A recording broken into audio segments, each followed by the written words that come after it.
کیا عشاء کے صرف 4 فرض پڑھ سکتے ہیں؟ اگر کوئی عشاء کی نماز لمبی ہونے کی وجہ سے چھوڑ دیتا ہے تو اگر وہ صرف 4 فرض پڑھ لے تو کیا اس کی عشاء کی نماز ہو جائے گی؟ اسی طرح اگر عصر کی بھی صرف 4 رکعت فرض پڑھ لے تو کیا اس کی نماز ہو جائے گی؟ کوئی گناہ تو نہیں ہوگا؟ حنا صاحبہ بہاولپور سے۔ جی حنا صاحبہ، بالکل فرض نماز ہو جائے گی۔ 17 رکعتیں سوچ کے نماز ہی چھوڑ دینا عشاء کی، یہ تو بہت بڑا ظلم ہے۔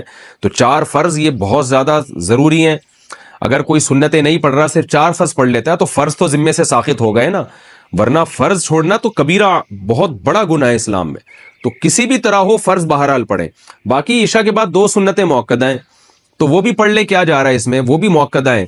کبھی کبھار چھوڑ دیں تو کوئی حرج نہیں ہے، لیکن چھوڑنے کا معمول بنا لینا اس میں گناہ کا خطرہ ہے۔ ایسا شخص قابل ملامت ہے، نبی کی شفاعت سے محروم ہونے کا خطرہ ہے۔ تو اس لیے 2 سنتوں کو کا بھی معمول بنانا چاہیے۔ کبھی کبھار چھوٹ جائے تو کوئی حرج نہیں ہے، لیکن بہرحال 2 سنتوں میں اور 4 فرض میں زمین آسمان کا فرق ہے۔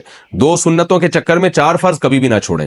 نہیں پڑھے جا رہے تو 4 فرض ہی پڑھ لیں، تو لیکن عام 2 سنتوں کا بھی معمول بنا لیں۔ تو 6 رکعتیں عشاء کی، جس کو ہم کسی حد تک ضروری کہہ سکتے ہیں۔ 4 فرض تو وہ تو فرض ہیں بہرحال، اور 2 سنتیں مؤکدہ ہیں۔ وہ چھوڑنا حرام اور کبیرہ گناہ تو نہیں ہے، لیکن قابل ملامت ہے ایسا شخص جو سنتیں نہ پڑھے۔ اور وطر 3 رکعت وطر رہ گئے، وہ پوری رات میں کبھی بھی پڑھ لیں، وہ بھی واجب ہیں، وہ چھوڑیں گے تو گناہ گار ہوں گے۔ باقی عصر سے پہلے 4 رکعتیں پڑھنا وہ سنت ہے، وہ لازمی نہیں ہے۔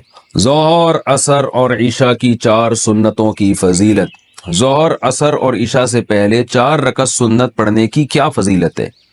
اگر کوئی انہیں مستقل چھوڑ دے تو کیا وہ گناہگار ہوگا؟ ارسلان راولپنڈی سے۔ دیکھیں، عصر اور عشاء کی جو 4 سنتیں ہیں وہ تو سنتیں غیر مؤکدہ ہیں، ان کو اگر چھوڑ دیں تو کوئی گناہ نہیں ہے۔ لیکن ظہر سے پہلے کی 4 سنتیں وہ مؤکدہ ہیں، کبھی کبھار چھوٹ گئی، تھکاوٹ ہے تو الگ بات ہے، لیکن چھوڑنے کا معمول بنا دینا یہ جائز نہیں ہے۔ ہاں، فضیلت کیا ہے؟ ظہر سے پہلے کی سنت کی فضیلت تو یہ کہ نبی نے ہمیشہ پڑھی ہیں۔ عصر سے پہلے جو 4 سنتیں ان کی فضیلت میں آتا ہے، رسول اللہ صلی اللہ علیہ وسلم نے فرمایا، رحم اللہ عبدن، اللہ اس بندے پر رحم کرے جو عصر سے پہلے یصلی 4 قبل العصر، جو عصر سے پہلے 4 رکعتیں پڑھے، کما قال صلی اللہ علیہ وسلم۔ تو یہ فضیلت ہے حدیث میں، اللہ اس پر رحم کرے، تو نبی کی زبان سے رحمت کی دعا نکل گئی۔ عشاء سے پہلے 4 رکعتیں پڑھنا کسی حدیث سے میں اس کی کوئی صراحتاً فضیلت نہیں ملتی، البتہ علماء نے قیاس کیا ہے اس کو ایک اس حدیث پر جس میں آتا ہے، صحیح حدیث ہے بالکل، آپ صلی اللہ علیہ وسلم نے فرمایا بین کل اذانین صلاۃ، 3 دفعہ آپ نے فرمایا، پھر فرمایا لمن شاء، اس کے لیے جو چاہے۔ ہر 2 اذانوں کے درمیان نماز ہے، اور 2 اذان سے مراد ہے اذان اور اقامت، تو ہر اذان اور اقامت کے درمیان آپ صلی اللہ علیہ وسلم نے حکم دیا کہ نماز پڑھا کرو، فضیلت ہے، واجب نہیں ہے۔ تو اس سے پتہ چلتا ہے بھائی عشاء میں بھی عشاء کے فرض یعنی اذان اور اقامت کے درمیان ہمیں نماز پڑھنی چاہیے، تو کم از کم 2 رکعت تو پڑھنی چاہیے۔ 4 رکعتوں کا علماء نے اس لیے کہا کہ قیاس کر کے، قیاس بھی ایک شرعی دلیل ہوتی ہے کہ بھائی جو رکعتیں 4 رکعتوں والی فرض ہیں ان سے پہلے 4 رکعتیں پڑھنے کا حکم دیا جاتا ہے، جیسے ظہر کی 4 رکعتیں ان سے پہلے 4، عصر کی 4 رکعتیں ان سے پہلے 4، تو اس سے پتہ چلتا ہے عشاء سے پہلے بھی 4 ہی ہوں گی، کیونکہ نبی نے کوئی مقدار متعین نہیں کی۔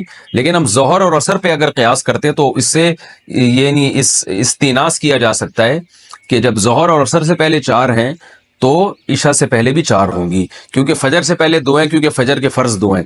تو اس سے پتہ چلتا ہے کہ ایک استیناس کیا علماء نے، کیونکہ حدیث میں صراحتاً ذکر نہیں ملتا کہ کتنی پڑھنی چاہیے، تو اس لیے مطلق صلاۃ کا حکم ہے، تو ظہر اور عصر پہ قیاس کیا تو فقہاء نے کہا کہ عشاء سے پہلے بھی 4 رکعتیں پڑھنا مستحب ہے، افضل یہ کہ 4 کم از کم پڑھی جائیں، زیادہ پڑھیں تو اچھی بات ہے، تو ایک واجب نہیں ہے، افضل ہے۔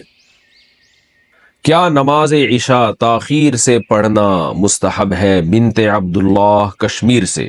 کیا ہم عشاء کی نماز کا وقت شروع ہونے سے لے کر 12 بجے تک کسی بھی وقت پڑھ سکتے ہیں؟ نیز کیا دیر سے عشاء کی نماز پڑھنا مستحب ہے؟ دیکھیں، عشاء کی نماز کے 3 اوقات ہیں۔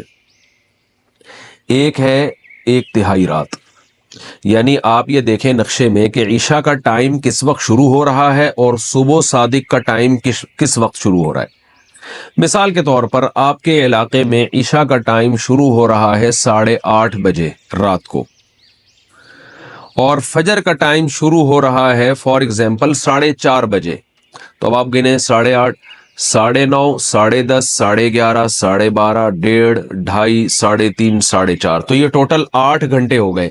ہم آسانی کے لیے یہ 9 گھنٹے کر لیتے ہیں، یعنی فجر کا ٹائم شروع ہو رہا ہے 5:30 بجے، تو یہ 9 گھنٹے ہو گئے۔ عشاء کا ٹائم شروع ہو رہا ہے آپ کے علاقے میں فار ایگزامپل 8:30 بجے، اور فجر کا ٹائم شروع ہو رہا ہے 5:30 بجے۔ 9 10 11 12 1 2 3 4 5، تو یہ پورے گھنٹے بنتے ہیں 9 گھنٹے۔ تو اس سے میں پتہ چلا کہ عشاء کا جو وقت ہے وہ 9 گھنٹے ہے۔ صبح صادق سے پہلے پہلے آپ عشاء پڑھ لیں گے تو آپ کی نماز ہو جائے گی، قضا کرنے کا گناہ نہیں ہوگا۔ اصولی طور پر یہ مسئلہ ہے۔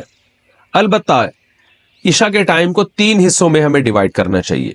سب سے پہلے 1/3 رات۔ اب آپ بتائیں 9 گھنٹے جب عشاء کا ٹائم آپ کے علاقے میں اگر بن رہا ہے تو 1/3 یا 1/3 رات کب ہوگی؟ جب 3 گھنٹے پورے ہو جائیں گے، یعنی 8:30 بجے اگر عشاء کا ٹائم شروع ہو رہا ہے، 9:30 10:30 11:30، یہ ہے 1/3۔ سب سے افضل وقت ہے 1/3 رات پہ عشاء کی نماز پڑھنا، یعنی 1/3 رات تک تاخیر کرنا، یہ سب سے افضل ہے۔ اور رسول اللہ صلی اللہ علیہ وسلم کی صحیح حدیث ہے، آپ نے فرمایا اگر مجھے اپنی امت پر خوف نہ ہوتا مشقت کا تو میں لوگوں کو عشاء کی نماز میں تاخیر کا حکم دیتا۔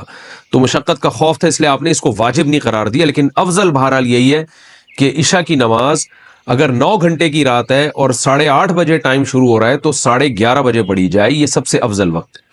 1/3 رات کے بعد پھر تاخیر کرنا یہ غیر افضل ہے، ناپسندیدہ ہے آدھی رات تک۔